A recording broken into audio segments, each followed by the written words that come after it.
Only beats.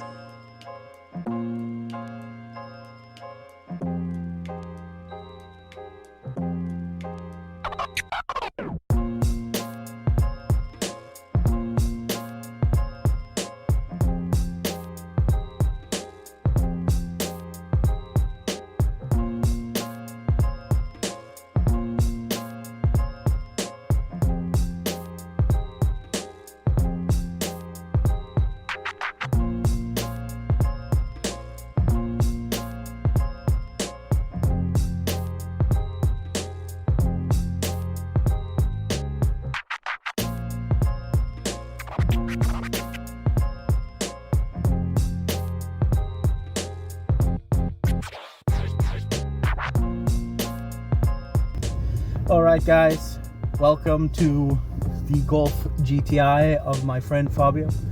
We're trying something new. Usually I'm in here by myself and I'm driving the car, but this is about how the car makes you feel, and basically there's no one better to let you know how the car feels than the owner himself. So hi Fabio, welcome to the episode. Thank you very much, Tommy. It's a pleasure. I'm very glad that you wanted or you allowed me to review the car. It's a beautiful specimen of the GTI. What made you choose to buy one?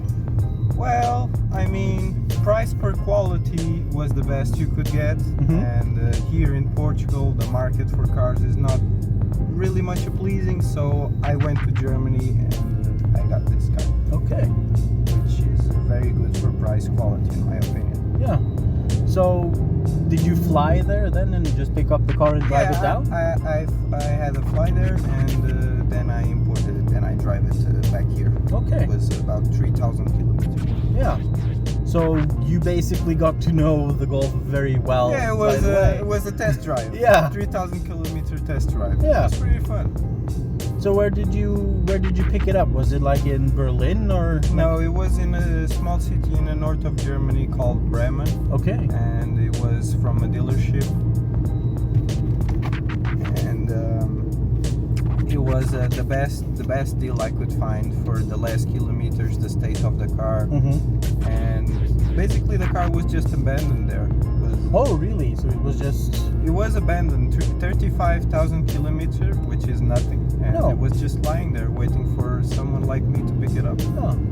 Yeah, that's a good deal actually. So what year is this car? It's from 2017. It's still the 7 version. It's the last of the 7 version. Yeah. Because for the people who might not know a lot about Golfs, there's also like what they like to call a 7.5. Yeah, 7.5 is still from 2017, but it's the new version. It went from 2017 to 2019, if I'm not wrong. Okay. So what's the main differences between this one and a 7.5? The 7.5 doesn't come with 220 horsepower. It only comes from 230 and 245. Okay. Some of them already have the 7-speed gearbox, and the outside looks a bit different. The radio looks a bit different. There is some small changes, but yeah. Yeah. There are not many big changes. Okay. It looks better in my opinion, the 7.5. So the 7.5 is basically kind of the same car, but it has a little more power and a few external pieces that looks good.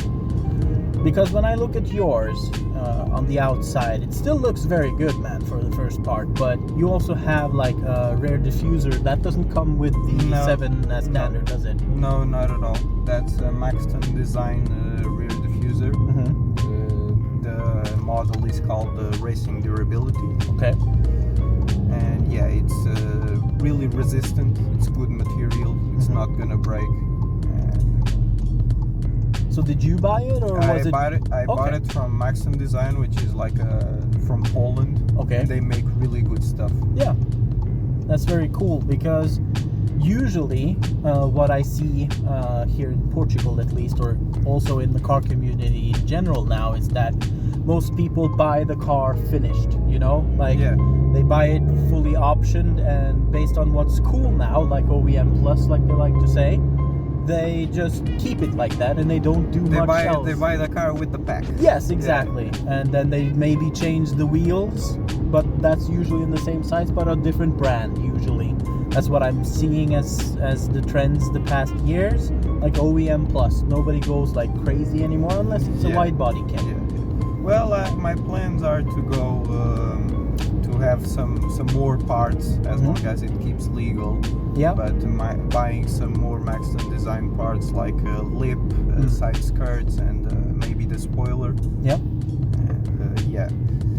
I maybe have the shocks as well to have it a bit lower, but that's still not decided yet. I see.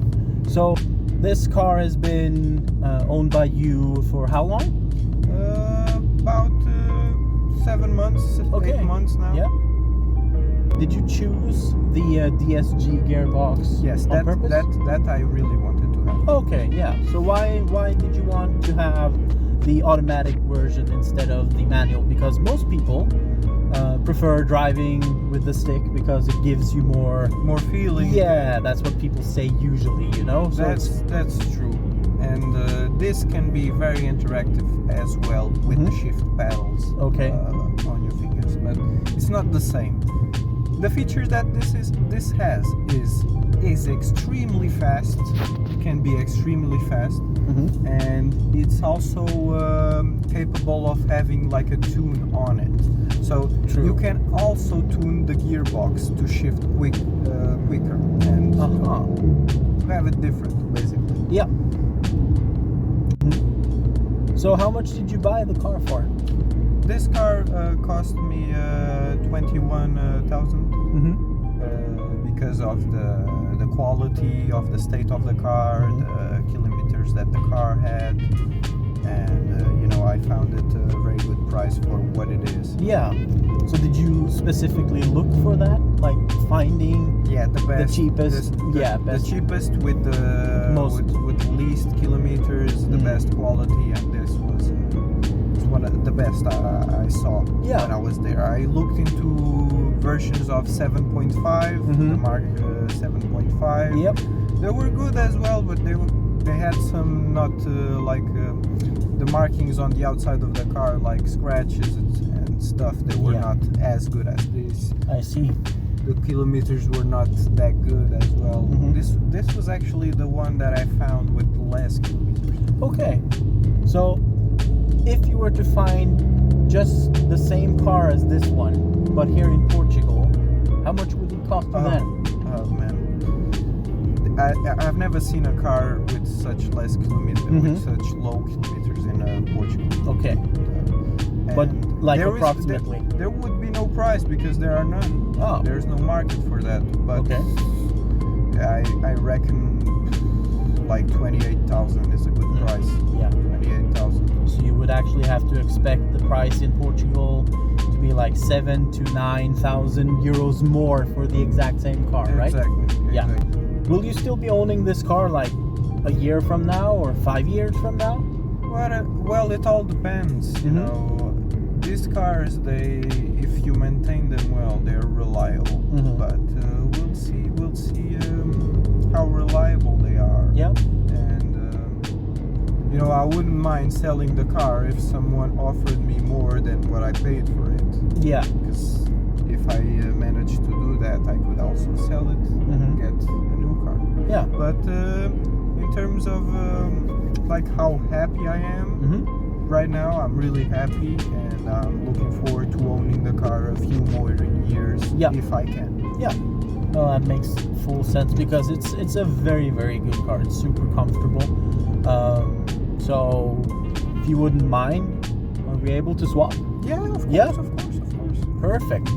So this is basically the feedback from the owner himself, and he's had the car for quite some time.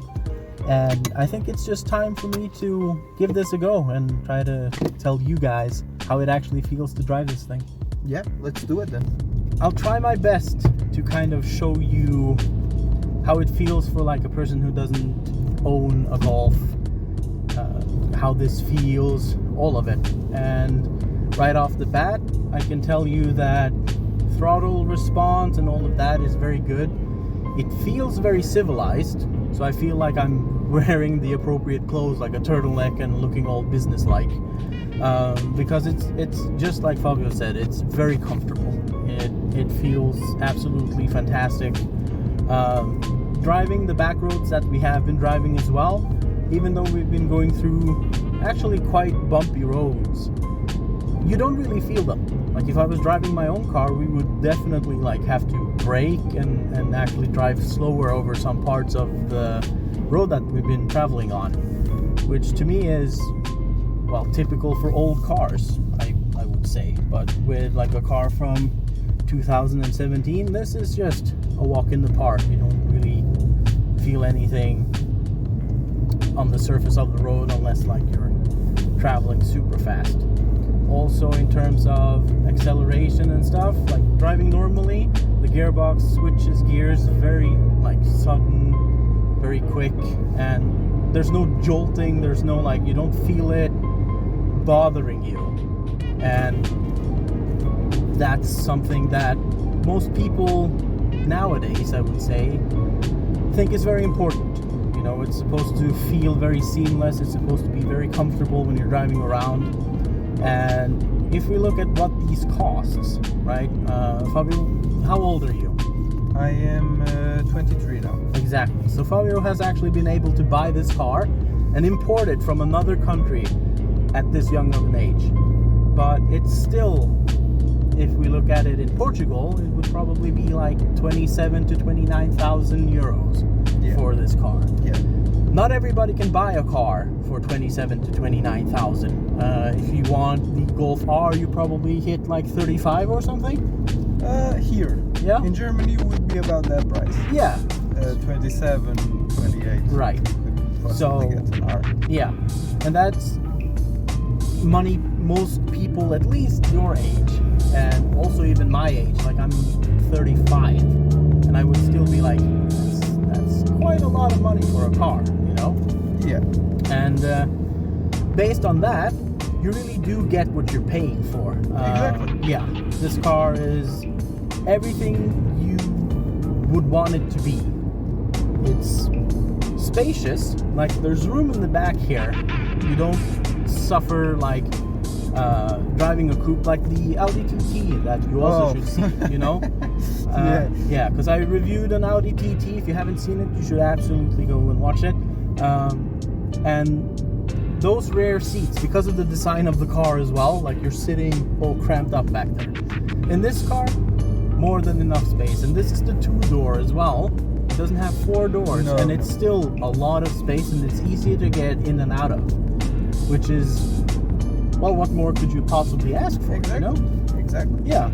So based on what you're paying for a car like this, you get everything you need and a little extra, I would say.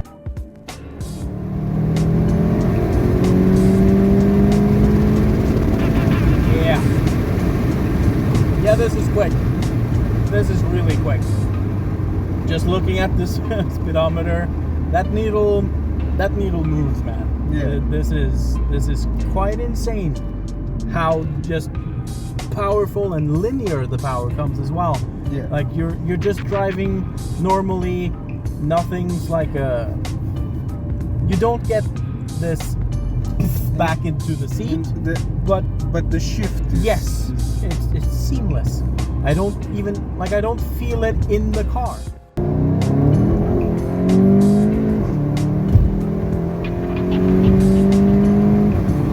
Yeah, this is fast, guys. This is really fast. It is quite special. Yeah. This car doesn't screw around, for not swearing. It's really responsive. Yes, 100%. This smokes a lot of cars that just shows up next to it, and you're like, oh, does that thing pull? Yeah, It's a small Volkswagen. exactly. It must be heavy too. Like it's a modern car, and you're just like, oh yeah, it's super heavy, and then you just floor the thing, and well, you heard it, and I can tell you it feels very special, because in the Audi, when I drove that, it's not the same. Like